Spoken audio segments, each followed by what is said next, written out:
Belmont pick with this one. Going to get ourselves into it. Trying to see which stage that will be. Probably Town City? Probably Town City. Yep, that's right. A fun fact about actually those like few hints that it gives off to you, there's actually those time and positions. There is that percentage where if it lists the stage, that is the stage that it goes to. So that also is just a good heads up when it comes down to commentary. Gotta be going to Town City here. Gonna have to see how Pocket plays with space. We're gonna definitely trying to see how Pocket lands on that. And of course, landing a lot of times with those nair options. Of course, trying to play that space as well at the same time. And of course, I do expect also Dark Falcon to play this a lot more as a grounded projective, but I don't really want to see Dark Falcon jumping so much as they are right now. A lot of times trying to jump around it, but that's just landing them right into anti-air potential from Pocket. 90% on the board as it goes. Already going on a tear. 90% on here. Dark Falcon taking him off his space. Trying to set up those holy waters and those crosses as it goes. It's Sunday, it is a church day, and Dark looking to get this Ed Scar. Not going to get it, but that is going to be the holy waters, the F-Smash. We like to call that the Simon bread and butter, especially when the game first started. That was a lot of the salty tools when it came down to playing against Belmont. So already really good performance for Dark Falcon, really feeling themselves as it's going and trying to play a lot of that space. Okay, trying to get these plays off. Trying to set the cross. The combos! Actually, good choice to actually really get back. If they did extend with that fair, they would have actually missed it off right there. But Pocket actually not really finding an answer right here. I was first wondering where they're going to set up with a lot of these edge guards, but not able to actually get much on the board. Dark Falcon just able to get these ledge traps that they need for so much right here. Trying to throw out the cross. Going Mr. Worldwide. Gonna throw it again.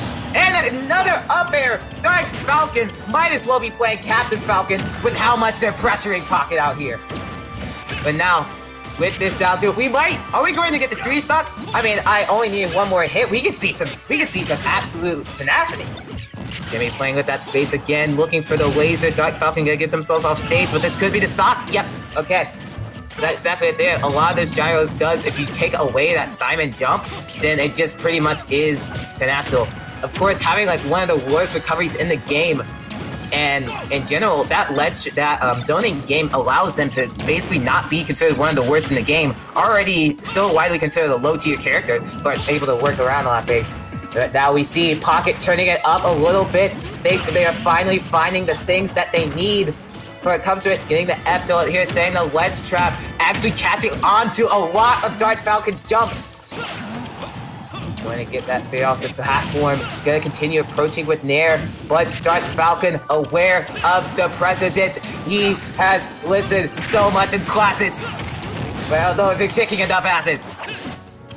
Trying to set up that high B, going to do it? Yes! So now we have last stock position. Pocket almost pulling off the 3-stock comeback as it goes right there.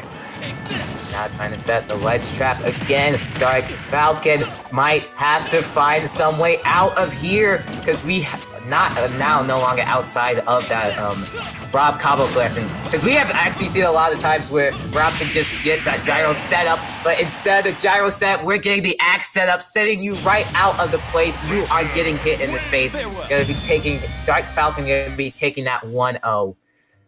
So definitely a good start out there with that Town City case. Pocket was constantly trying to approach a lot of times with those nairs, which a lot of times Dark Falcon was either taking advantage of those landings or a lot of those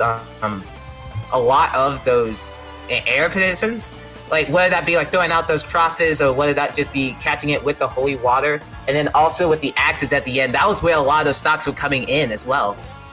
I think when it comes down to Pocket's play, they were getting, whenever they were able to catch on to Dark Falcon's jumps, that was where they were able to get a lot of mileage at. But when it comes down to a lot of things, that's going to be the biggest thing here when it comes down to that.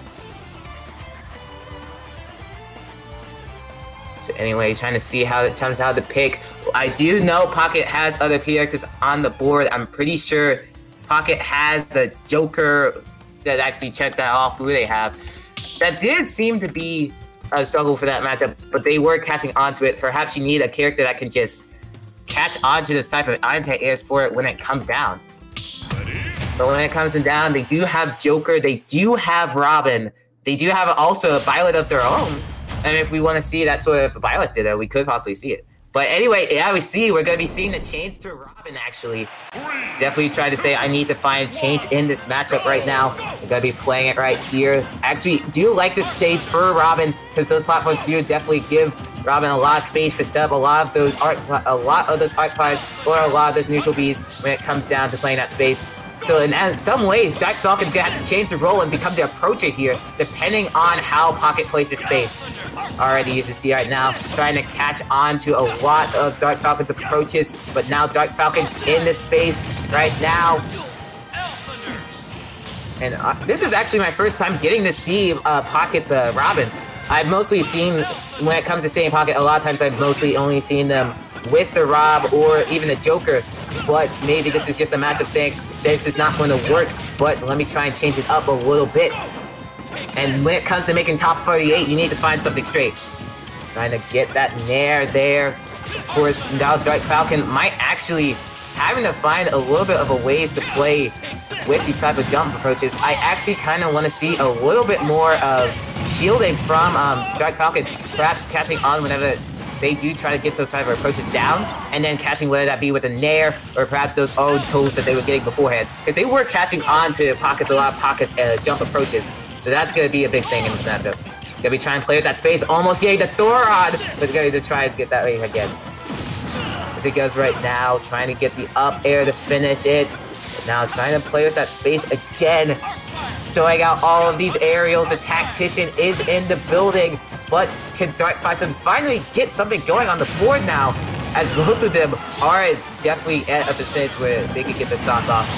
Nice shield pressure coming in from Pocket. That Thoron would just set up that shield damage. And that just says you're either getting shield broken or you're getting shield poked. And now, Pocket finally finding the answer that they needed with his counter pick, not only playing with the space, but also just playing outside of Dark Falcon's tool range. And now, they're having to play a more unorthodox playstyle than they really want to play. As beforehand, they were just like catching on to Pocket's approaches almost all the time. Instead, now they're having to try and change it up a little bit.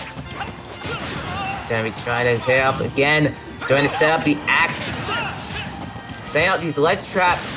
This is where Richter finally goes up on the tier list, but now if you're able to move around it, then you're putting Richter in even trickier position, trying to catch onto those nairs, those fairs. Okay, going to try and get that up B there. Dark Falcon is actually struggling to get the stock off. Maybe just saying, I try and catch on those anti-airs, and now a lot of times I've seen this change from Pocket. Now, beforehand, they were landing with aerials, but now they're rising with aerials, and Dark Falcon's not struggling to catch onto this change. Trying to catch the arc fire off stage. So many projectiles! So many projectiles coming in right now. Going to be jumping out of it, though. Going to be escaping that case. Wait a second. Wait a second. I thought, like, it actually unplugged itself. Did it unplug itself on the stream? Okay, we're back. We're back. My capture died for a second, but now we're back into it. Actually having that stop in the case. But now, try to see how it changes up. I actually kind of just want to see a little bit more of that shield coming in, and then catching on with those out of shield options. Gonna be catching on to that downhill with the first hit, actually, right there. Both of them trying to play with that space here. Dark Falcon turning it up, only taking 11% on the board, and as I say that, Pocket is now finding some sorts of tenacity in this building. For that F tilt, that should be the stock. That should be a stock, yes. Basically able to get that second one in right there with not having the right positioning they want. Just like, let me reel back a little bit. Let me reel back a bit, and your stock is gone. Your Insurance has already lost its mileage. You are overdue with the payment. But now, last stock position. This could possibly be that winner's round set that they need to try and get themselves into the winner's side of this top 8 bracket. Can Dark Falcon get this comeback that they need? They brought it back entirely, and now we're even percent 51 apiece. Dark Falcon feeling themselves so much right here. Trying to catch onto the I feel up on Pocket, able to escape a little bit. That up B out shield. Going to be so many wonders. Oh, really nice down B there. Catching on to a lot of this place where you're playing a little bit too much in shield. That's the 5 check. Going to send them right out. And Dark Falcon It's been a holy day. Hallelujah. Going to be moving on to top 8. It is best. Please tell me it's best of 3. It's best of 3, correct? It should definitely be best. Okay, let's go. So that will be Black Falcon moving on. They're going to be playing the winner of Johnny and Ogre for that next match. And I think we're going to be, who do we have up next for this one? We have to see who they have. All right. So a really great performance coming in with that counter pick from Pocket there. Was actually catching on with a little bit of that change play style because those more aerials, so trying to work around. But when you try and change that up a little bit, maybe you start to have a little bit more of an obvious play style. And I think Dark Falcon started to catch on to a lot of those landings. And that was what they were able to actually do to get those stocks as it was needed. If you're able to get that, then that's how it goes. So anyway, next